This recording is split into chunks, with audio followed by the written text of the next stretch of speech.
malaki po yung tiyan niya. Ngayon nahihirapan po siya. Parang, tawag nito ma'am, bloat po ata. Hindi pa siya kumakain. Ganyan na lang po siya. Ano po yung gawin natin dito ma'am? Ang bloat ay isa sa pinaka-nakakamatay ngunit maiiwasang kondisyon sa mga kambing. At bilang isang backyard goat farmer dito sa Pilipinas, kailangan natin itong seryosohin. Sa content na ito mga ka-sideline, kumpleto nating tatalakayin mula sa mga sanhi, senyales, pag-iwas hanggang sa unang lunas na kaya mong gawin sa ating sariling goat farm. Ang bloat ay abnormal na pamumuo ng gas sa tiyan o sa rumen ng kambing.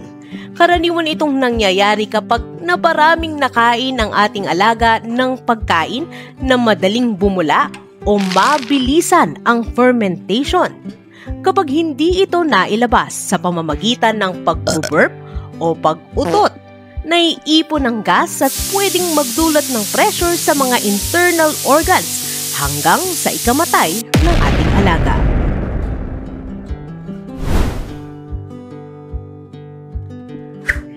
Isa sa mga pangunahing sanhi ng bloat ay ang pagkain ng basang damo, lalo na kung umuulan ng mga nakaraang araw.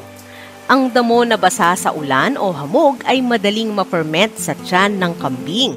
Kapag masyadong mabilis ang fermentation, naiipon ng gas at hindi ito makalabas. Kaya lumalaki ang tiyan ng ating alaga.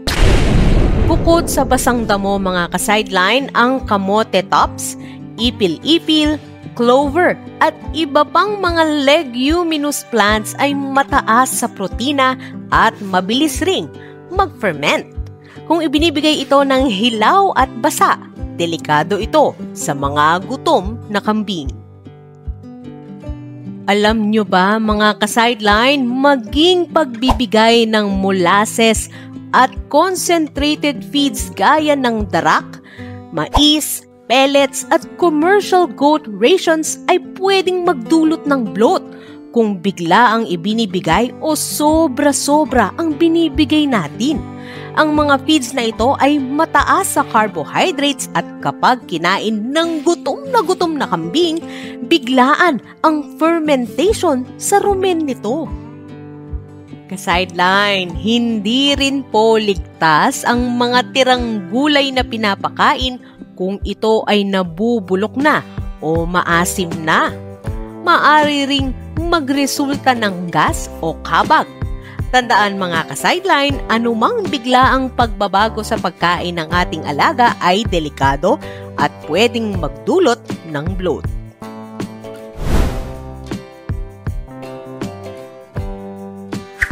Una mong mapapansin ang pamamaga ng tiyan lalo sa kaliwang bahagi ng kambing.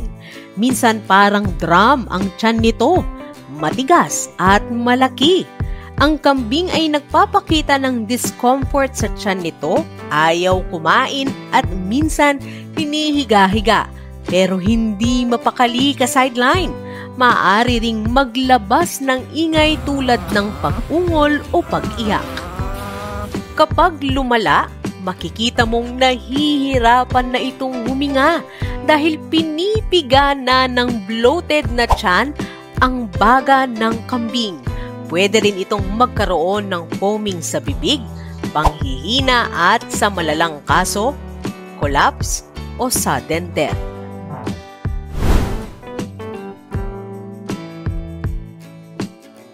Ka-sideline, maraming paraan para maiwasan ng bloat sa simpleng mga paraan. Una, bigyan muna ng chopped napier, banana stalk, cocoon o mature grass bago pakainin ng kamote tops o any grain-based feed. Ang pag-air dry ng forage ay malaking tulong. Magpatuyo ka ng damo sa lilim o lugar na may ventilation kahit 2 hanggang 4 na oras lang. Ang wilting ka-sideline ay nakakatulong magbawas ng moisture at fermentation rate ng damo. Simple pero lifesaver. Maganda ring halu-haluin ng damo ka-sideline. Huwag puro legumes.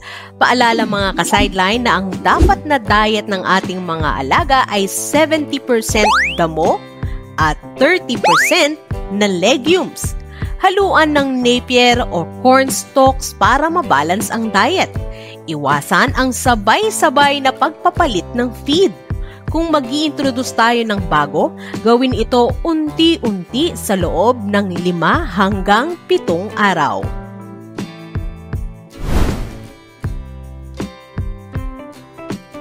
Kapag nakita mong bloated na ang kambing mo, huwag nang pakainin agad.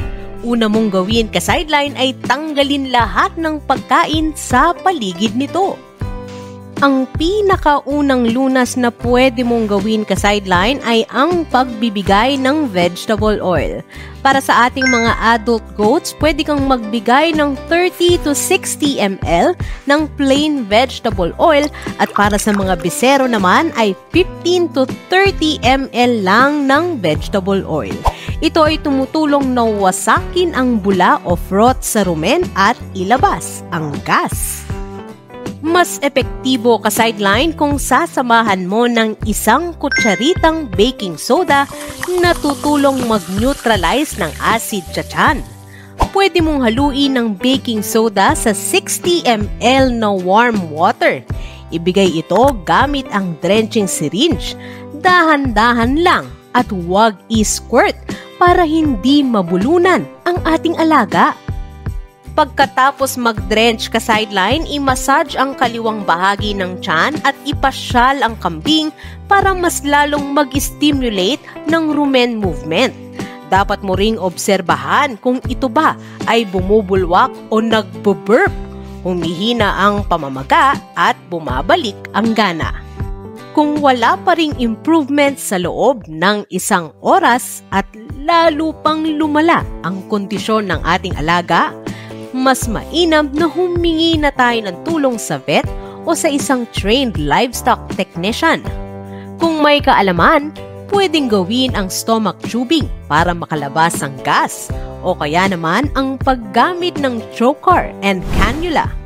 Ka-sideline, paalala lang, kung hindi tayo marunong, huwag nating pipilitin.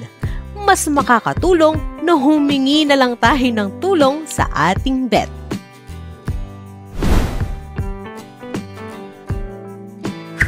Ang bloat ay hindi pangkaraniwan kung tama ang pamumuhay at pagpapakain sa ating kambing. Hindi mo kailangan ng mamahaling hay o imported feeds para lang maiwasan ito.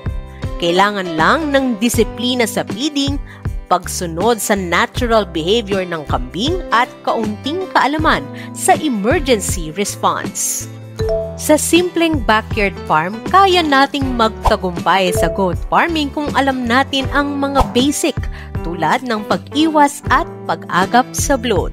At iyan nga mga ka-sideline ang kumpletong gabay sa goat bloat mula sa mga sanhi, sintomas, pag-iwas hanggang sa unang lunas na kaya mong gawin bilang isang backyard goat farmer.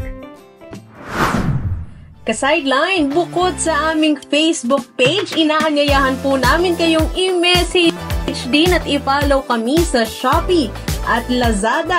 I-search at i-type lang po ang Mang K Agri-Ventures.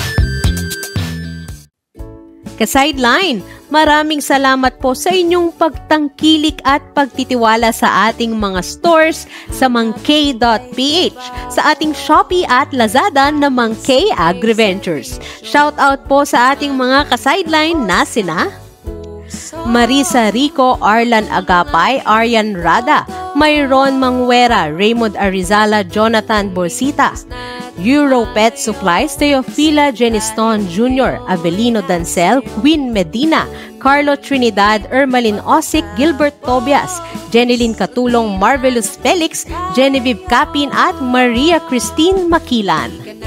Tandaan mga ka-sideline, maiiwasan natin ang bloat kung maingat ka sa pagpapakain at alerto ka sa pagbabago sa kilos ng kambing mo. Mura lang ang vegetable oil at baking soda, pero sa tamang paggamit, buhay ang nasasagip. Ka-sideline, kung may natutunan ka sa content na to, huwag kalimutang i-share sa ating kapwa goat farmers para mas marami pa tayong matulungan. Mag-comment ka rin sa baba kung may karanasan ka na sa bloat o kung gusto mong pag-usapan pa natin ang iba pang goat health topic sa susunod na video, i-comment lang yan. Ako po si Aga ng Sideline.ph para sa praktikal na kaalaman, tunay na karanasan at masaganang buhay sa bukid. Kita-kits sa susunod mga ka-sideline. Happy goat farming!